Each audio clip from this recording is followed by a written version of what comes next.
Bienvenue à tous. Welcome to Reporters Plus here on France 24. I'm Mark Owen. In this edition, we examine the issue of personal security online. Every move we make today is tracked by our smartphones. Our online browsing creates a pathway for businesses to trace and to target our tastes, and sometimes, sadly, for cybercriminals to infiltrate our lives. But lessons can be learned to stop such problems and control just how much cyber snooping takes place as part of our everyday activities. More and more, this is being discussed amongst the most tech-savvy and often the most vulnerable, younger people.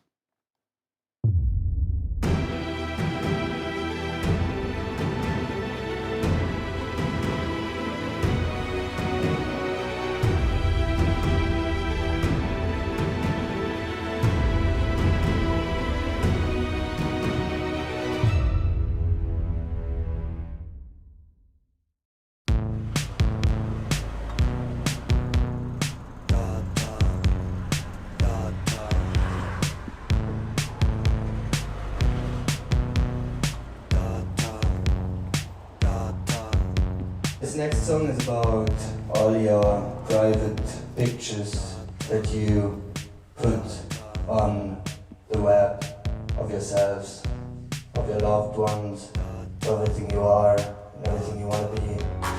Greift nach dir, der Megadata-Wurm im Netz versteckt. Metadata-Strom, greift nach dir. Every day we leave digital footprints behind us. When we're browsing, messaging, or even when we're moving.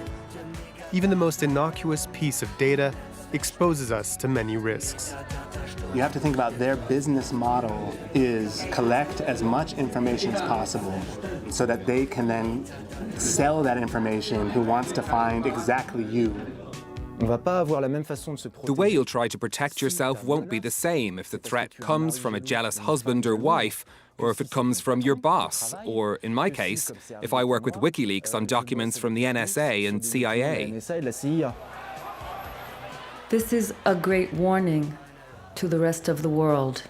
Our civil liberties are eroding in front of our eyes. Whether we're young students, ordinary citizens, journalists, or dissidents, we all face different types of threats online. And there are adapted ways for each of us to respond. When I hear people say privacy is dead, I think that's nonsense. I don't believe it at all. I think that there are many, many ways that you can remain confidential even in this hyper-connected world with a lot of state surveillance.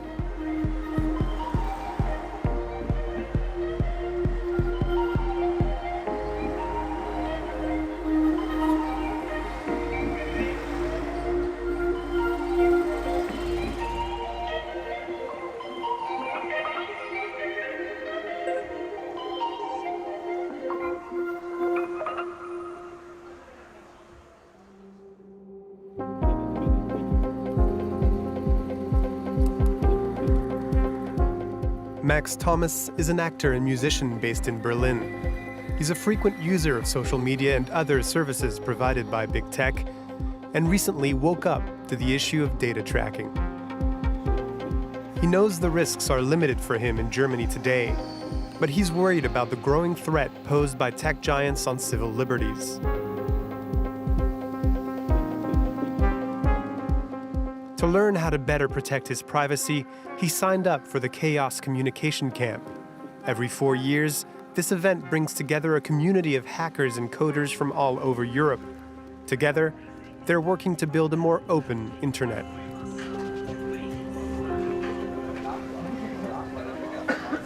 Max. Hey, good to see you. Yes. I have some questions. One big thing that I'm really trying to conquer is like, how could I get rid of Google? The way we try to approach Google is also to compartmentalize. Accept that if you have to use one of these tools because you cannot avoid it, at least you can show to them only a small portion of your life and not the entire of your life. Typically, I would recommend diversifying the tools you use. So rather than relying, for example, on Google for email, for maps, for search, for translation. You can find different privacy-conscious tools for each of these needs. I would highly recommend that you start with the apps where you don't rely on anyone, like your browser. If you've been using Google Chrome, you could use Firefox, you could use Chromium, you could use Tor browser. There are so many different ones out there. And after you find a new browser and you try out a new browser, why don't you try a new search engine? You could change, for example, to DuckDuckGo. Some people try some other ones. They try Cirx, they try Quant. There are so many privacy-conscious search engines. We had this talk in the afternoon about Facebook because we try to get away from it, but still no one does. In one side, we don't know what is a better Facebook. So we as society have hard time in figuring out which kind of rights and empowerment we are losing because of the Facebook imprinting. Yes. My theory is that we should be in control of our algorithm, we should be in control of our data and know exactly where we are sharing and how they are treated. And that cannot be sustainable by the current Facebook business model. Yeah. Also in Berlin, we had some resistance against Google coming to Kreuzberg, you heard about? Yes. And that's raised a lot of attention on how Google was infiltrating in our life. Yes, and that was amazing. Even for Google, I think they never thought that this could happen. In 2018, under pressure from local protests, Google had to give up plans of building a tech campus in the Kreuzberg neighborhood of Berlin. I think Berlin is quite free as a city, and Berliners made it clear, with large protests and by calling on their elected officials, that no one in Kreuzberg wanted a Google campus.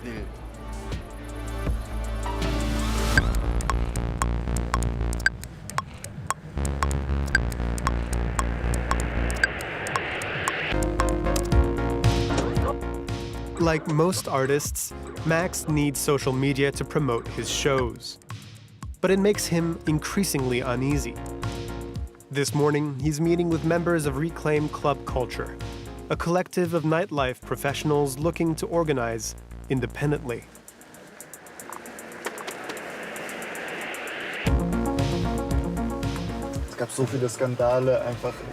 There have been so many scandals about how personal data is used and about user surveillance.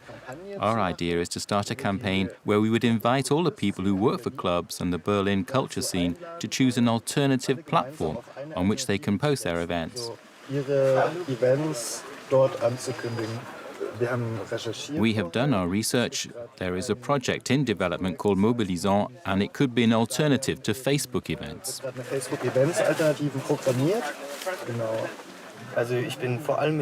I'm in touch with many artists, and I'm certain that a city like Berlin, with its unique cultural offering, would be a great launchpad for this initiative and could then be exported to other cities.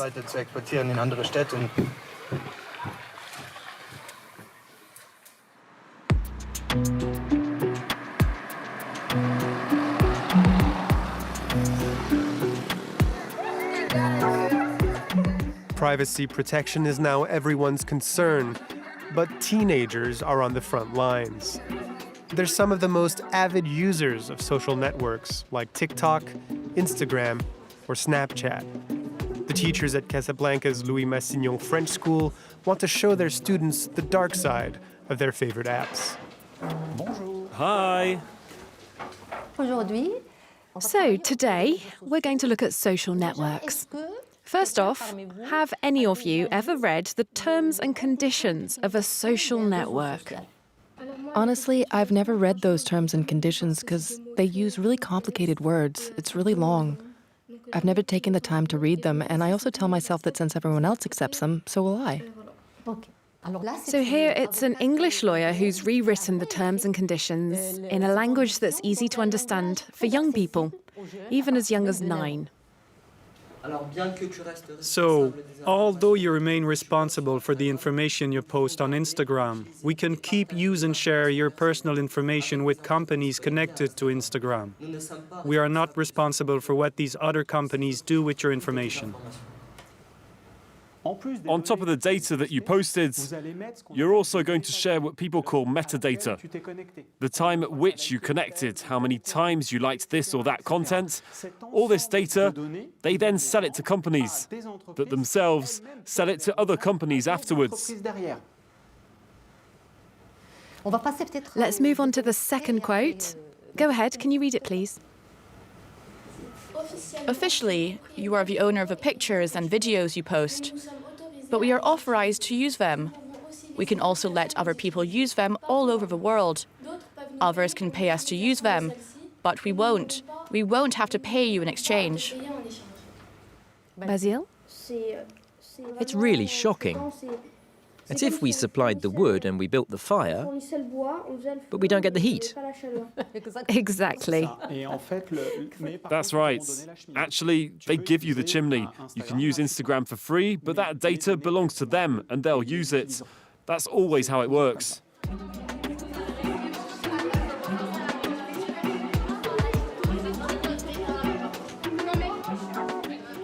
The students' privacy is very important to us, because if we're not the ones who protect our students' privacy, then who will? There are three types of risks when it comes to how their data is used. Mostly, there's how that data is exploited by the tech giants or the companies that work for them.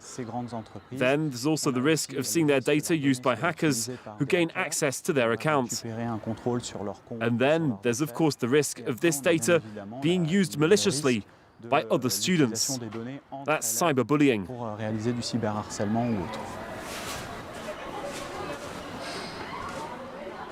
Many children have fallen prey to cyberbullying on social media.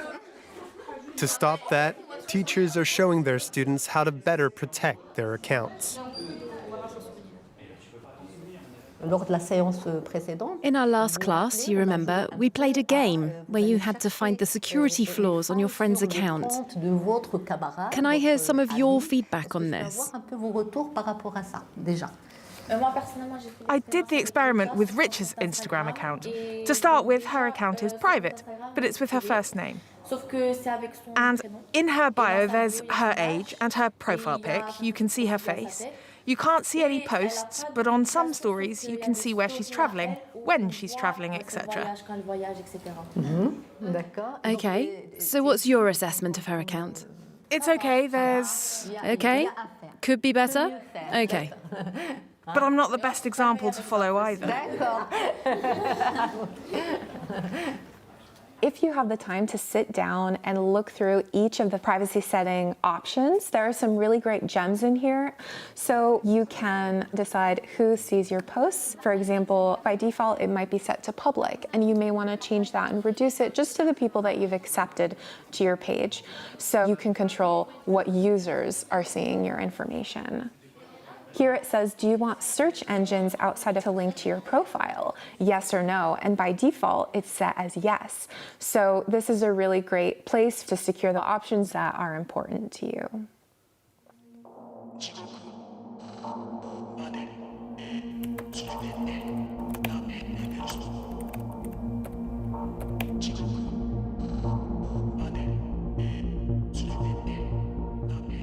Hello, Mr. Measu. My name is Wei Kei. I am a researcher from Hong Kong. I have been following your work about digital security. I was hoping to meet you to talk about the situation we're facing with China. I trust that you will be discreet. I have been as careful as I could, but it's still scary.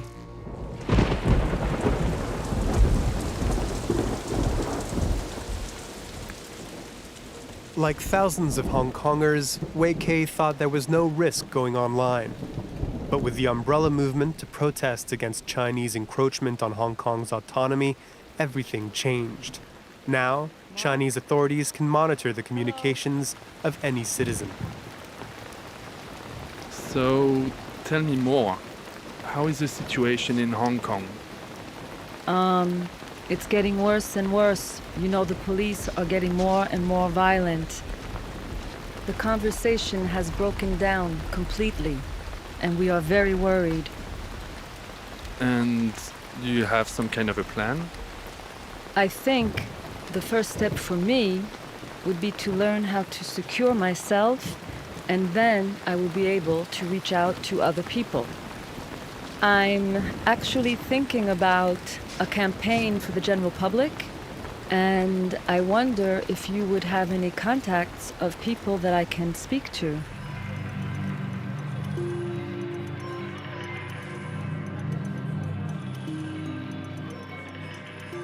Because of my experience living in China, I'm quite familiar how the Chinese government actually infiltrates in the general public and how they, pinpoint certain individuals. I worry about that one day it will also happen to Hong Kong. For people to continue with their work, to fight for our rule of law and for our freedom of speech, they must learn how to protect themselves.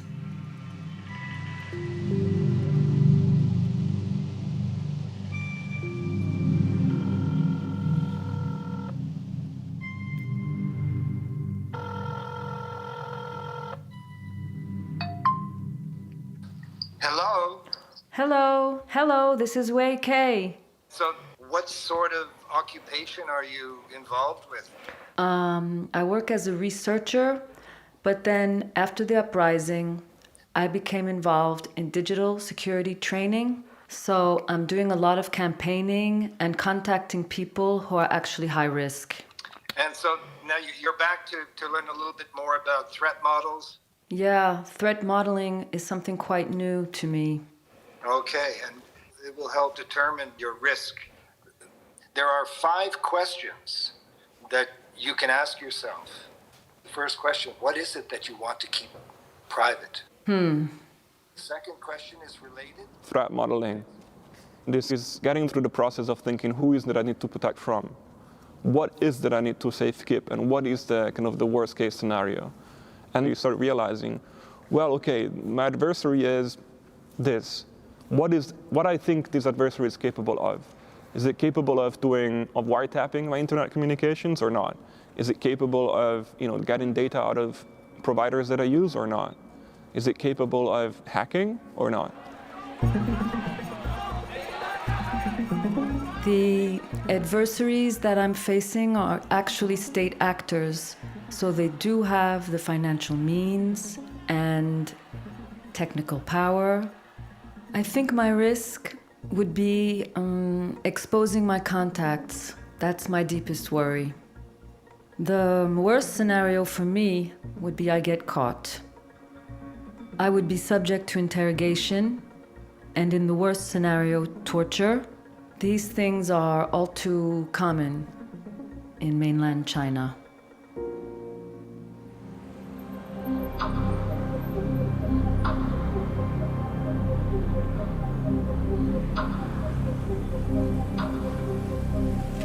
Online surveillance has become a major issue for journalists.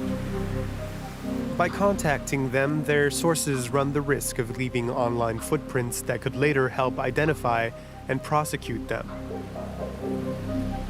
To solve this problem, Julian Assange co-founded WikiLeaks in 2006. The secure platform allows whistleblowers to share sensitive documents while protecting their identities. WikiLeaks exposed to the public the abuses committed by the US Army in Iraq and Afghanistan. This might be the one hit. It's got windows in the side. That is the prison van, but I don't know if he's coming here. It could be him. Julian Assange has been in the crosshairs of the American government since 2011. He's under threat of extradition towards the US, where he could face up to 175 years in prison.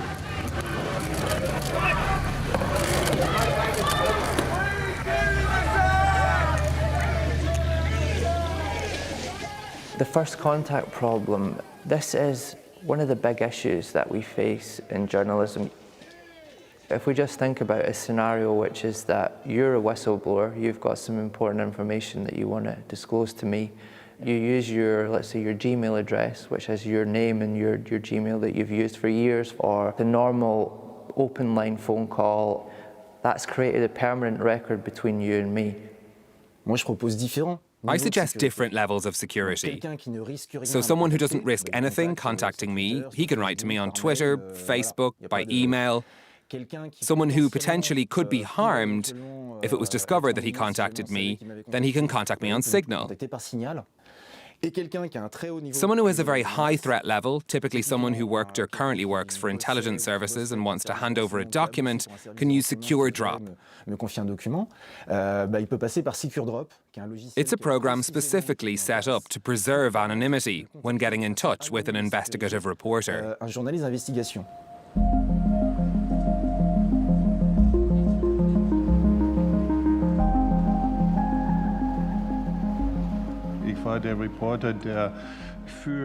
In 2010, I was the Spiegel's reporter in London, and I was with reporters from the New York Times and The Guardian in some sort of bunker at the Guardian headquarters. Together, we wrote the first reports on the war in Afghanistan. And when you read them today, it's surprising to see how much people would say in simple emails.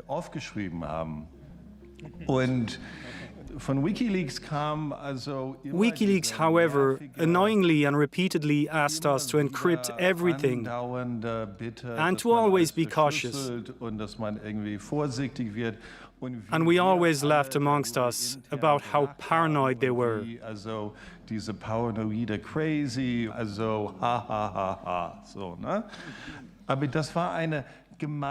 We worked together. It was a true journalistic collaboration. Today, I ask myself the question, what have I done that's different than Julian Assange at the time? I'd even go further. When you read the US's extradition request, who's next on the list? I mean, concretely, what have we done that's different?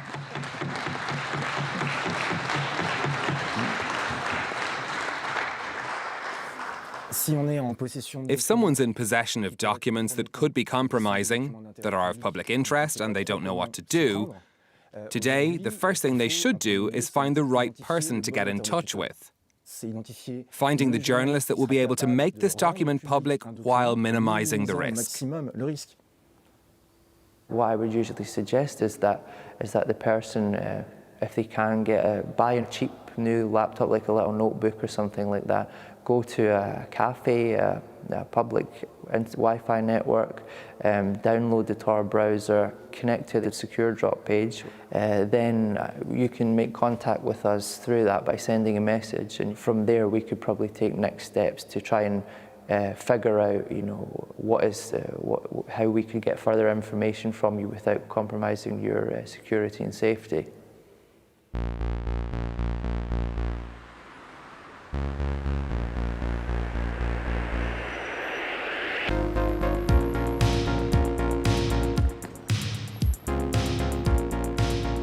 Meanwhile, Max is testing Mobilisons, the Facebook events alternative that's about to launch. Today, with other artists, he's meeting with the developers of Mobilisons to talk about how the platform works. So, why are we still on Facebook as artists, everyone? We had 15 years of getting used to host everything, delegate everything, the data storage, the server maintenance to Facebook. But if you want a Mobilisons instance, then you have to host it somewhere and you have to pay for the server hosting. But this is what freedom really costs. These are the hidden costs that Facebook and so on would hide from us and compensate with stealing our privacy.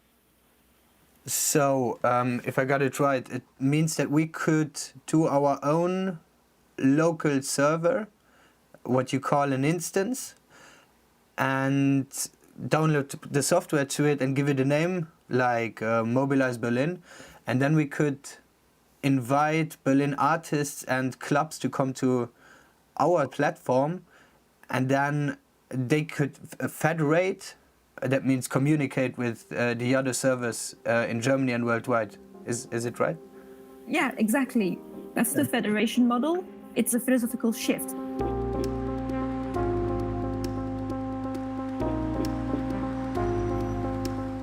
The most famous federated platform is the social network called Mastodon. Since its creation in 2016, millions of users have moved from Twitter to this free and open source alternative. Federation means that there is not a single authority that is in control of the whole network. It means that there's multiple authorities. If you're familiar with email, email is another federated network. You have servers like Hotmail, Outlook, Yahoo, Gmail. You sign up somewhere, you get an email address that starts with your username and ends with the server you're on. And that system allows you to email anyone on any email server just by using that address. So federation is a method by which these authorities are spread out, as opposed to, for example, Twitter or Facebook, where they have, well, I'm going to say one server and millions of users. On Mastodon, because it's decentralized, you have a large number of small servers. Each is owned and operated by different individual or organization, and you get the ability to follow or interact with anyone who's on any other server as well.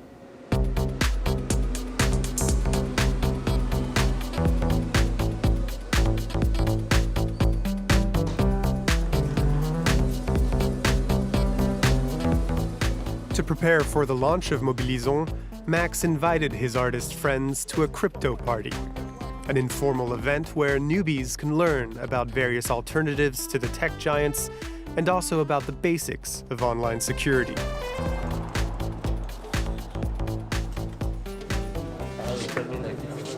So we're going to talk about browsing here. Are you familiar with what a VPN is?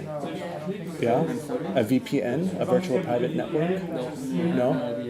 Many people use VPNs for privacy reasons by connecting to a VPN and then going into the internet from the VPN.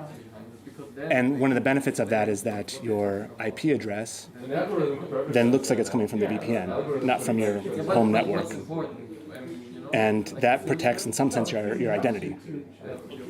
Have you heard of Tor before? Yeah? And do you know how it differs from a VPN? Not really. No? Okay. So Tor is an acronym. It stands for the Onion Router. In some sense, it's similar to a VPN in that your connection to the actual internet looks like it's coming from somewhere else. But with Tor, it doesn't connect to one node, called a node. Rather, it connects to 3 nodes, and then it goes into the internet. And with these layers, that's why it's the Onion Router, you can have potentially some anonymous connection to the internet. Of course, it's not anonymous if you then log into your Facebook account. One table over, people are busy ungoogling their Android phones. There are alternatives for most of their apps. For instance, Google Maps can be replaced by OpenStreetMap or Quant Maps in order not to share your location with Google. The step that I don't understand, since I have an Android and since I have a Google account and my old phone that's connected to Google, they know my information anyway. Not sharing any data with Google involves a complicated procedure. Completely replacing the Android operating system by another one like Lineage that is free and open source. In general, Crypto Party recommends free and open source. You've ever heard this term before? Once again. Free and open source? Free open source. Free and open source. Basically, it belongs to all of us. So it's the source code is available for other people to take, to use, to modify, to share with other people. It's maximally transparent.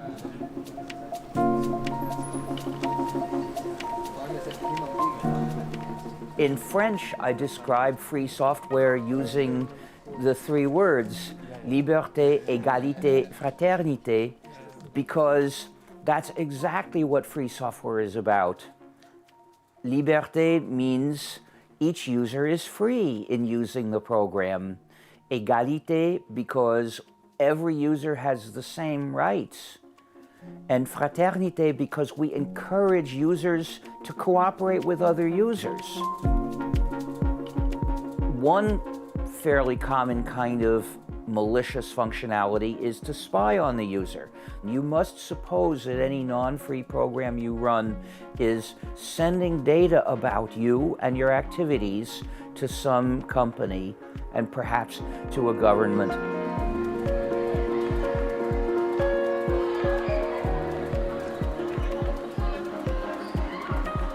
These past few years, the education sector has been undergoing a digital transition. In Casablanca, at the Louis Massignon French School, that journey started in 2017. The teaching staff had to make software choices, looking at the programs offered by Big Tech. They had questions about student data collection.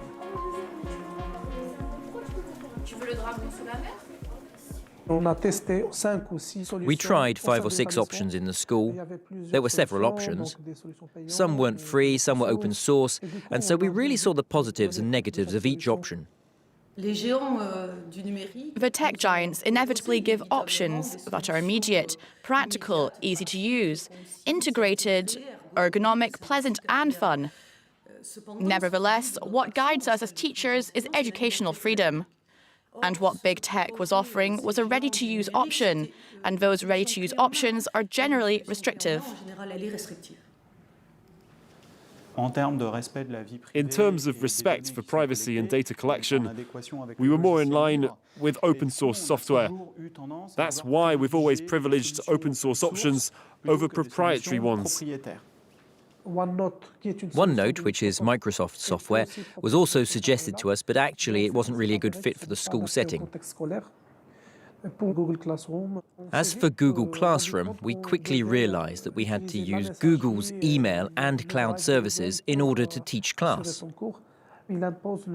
Students had to have a Google email address, and that wasn't really an option for middle schoolers and kids in primary school, and so the teachers rejected it.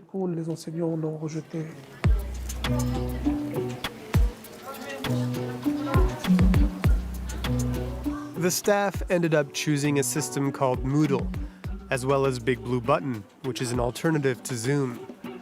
A choice that didn't win everyone over at first. Open source software has a reputation for being difficult to use.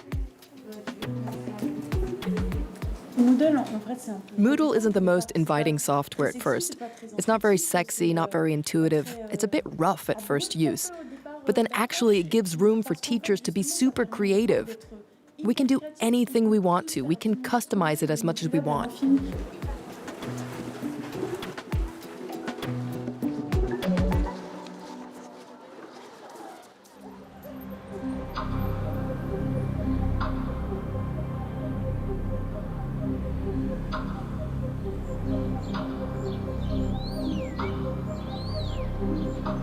In London, Julian Assange's extradition trial begins. 5 weeks of hearings in front of Judge Vanessa Bereitzer, hidden away from the cameras in the high-security Belmarsh prison.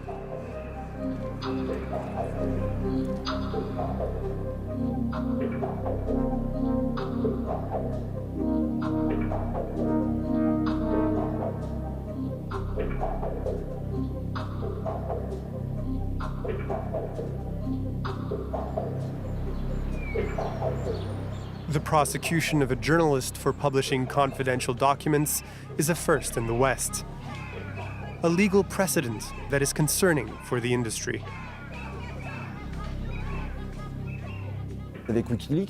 How does it work with WikiLeaks? First off, we make a confidentiality commitment, saying we'll respect the embargo, respect the security protocols, we'll communicate on secure email services, and then we have access in a secure way to the document.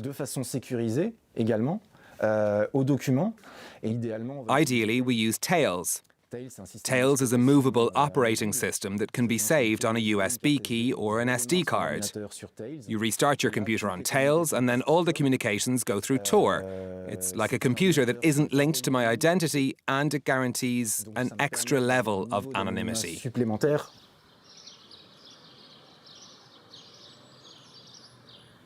When the threat model is as extreme as it can be, we usually try and work in what we would call an air-gapped environment, which is to have computers that have never and will never connect to the internet. And we will only open certain encrypted communications on those air-gapped machines in New York. In the Intercepts office, they built a secure, compartmented facility where it's almost like Alcatraz, you know, it's like there's metal through the walls in it, so it blocks all signals coming in.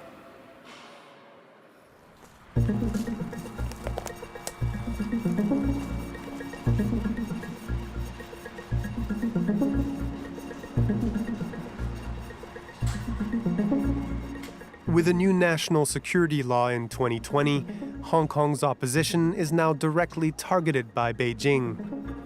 To counter the threat, Wei Kei now runs workshops teaching online security to activists. Well, thank you for coming here, and today we're going to talk a little bit about security. But before I get into it, I want to talk about the new security law. Who has heard about the security law in Hong Kong? In practice, as soon as the government does not like you for any reason, they can send you into China, be tried under the Chinese courts, and basically that's the end of you. Mm-hmm. So, you know, we also need to escalate our security tools. So it's actually really important to encrypt your communications and encrypt your mails. Sure, it's about your comrades too. If you're busted, your friends are busted. And from what I heard from, let's say, other activists in my circle, they don't even know what encryption is. It's scary.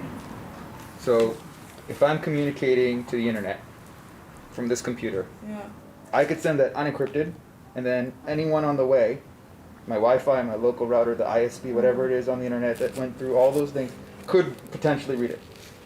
But if I have it encrypted with PGP, then it can't be read easily. So we use two keys, two numbers. One that is simply messing up my message to you, right? Like crumbling up, for the sake of understanding. So, if I pass it on, all people here in between can only pass it on. They can. Yeah.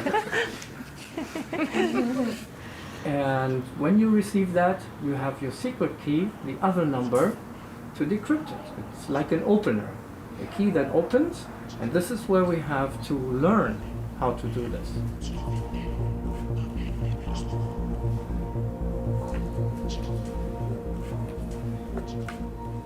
In civil society, generally there's a lack of resources, there's a lack of expertise, opposite to a very high capacity of the adversary to breach into electronic devices and intercept communications. And then you need to start thinking away from the strict digital security aspect and start thinking more about the operational security. When you think about operational security, you think more about changing your own behavior in order to mitigate the damage. These considerations often help much more than, say, buying hardware which are regarded as more secure.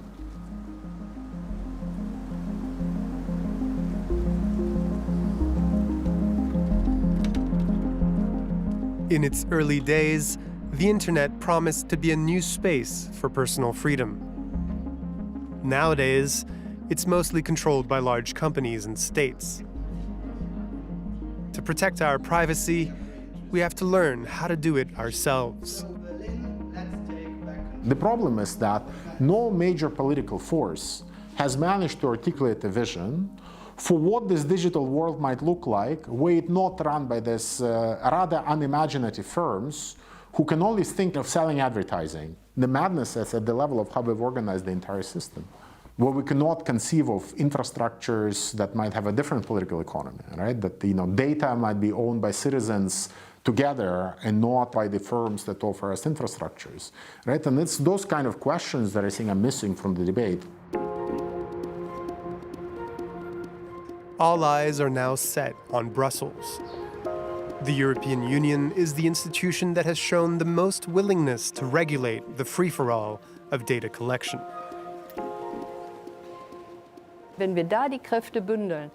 If we join forces at the European level with the member states, we can really establish a new global standard. The General Data Protection Regulation, which regulates user data tracking, thanks in part to cookies, was already a historic turning point globally. The last resort would be to dismantle the tech giants. But before we get there, of course, there are other solutions. Developing competition, encouraging companies to make data protection a central part of their business models.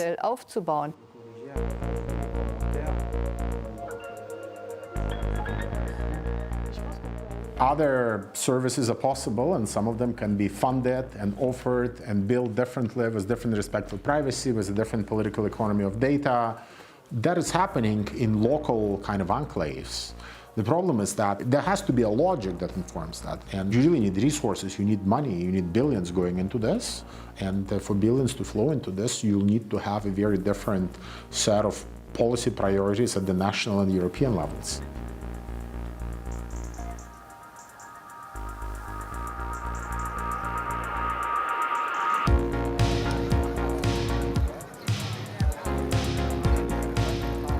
It's the big day for Max and his partners. After 2 years of preparation, they're launching their independent platform, Mobilize.Berlin. Now connected to thousands of other platforms, it's the latest addition to the free internet. We are here today to celebrate Mobilisant and launch the website. I invite you all to check it out at the address you see up here. It's online now, and there are really cool features. It's connected to the Fediverse, which is the future of open source, free and decentralized social media.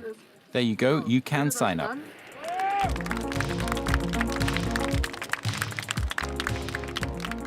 Think about where our freedom comes from. The only reason we have any freedom is because of people in the past who have been willing to make some practical sacrifices for their freedom. We don't need thousands or millions of people to be heroes and take grave risks. We just need thousands, maybe millions of people to suffer a little inconvenience. But it all depends on saying no.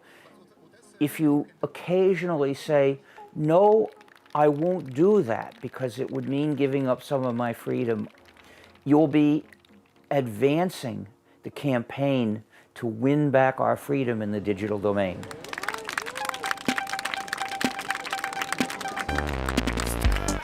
Thumbnails, GIFs and nods, life, work, balance, set space voll mit Trolls.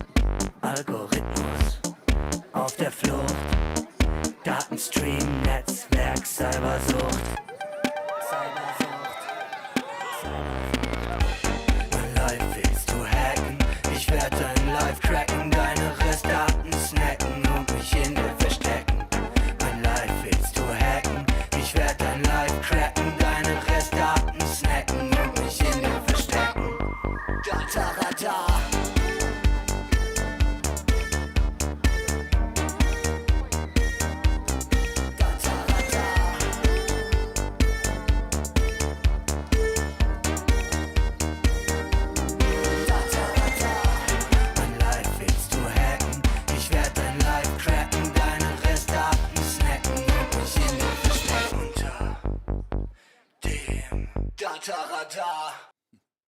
Marc Mersou with that report. See it again, of course, on our website, France24.com. This is Reporters Plus, our wide-angle look at the news. Thank you for watching. Stay with us here on France 24. Most of all, stay safe.